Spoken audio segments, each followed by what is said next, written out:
As y'all can see, crack repaired.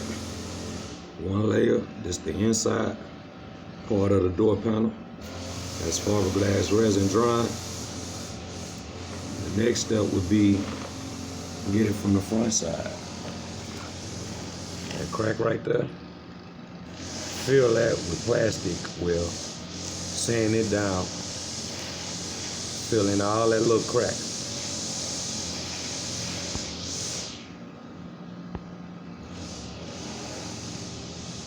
Sand all that in, or fill all that in with plastic well. Strength is on the back side, and they'll give it more strength into the fill in that crack. Then I'll sand it down, and I'll paint this panel. Now, I eventually want to lock all this in. Y'all see this little trim?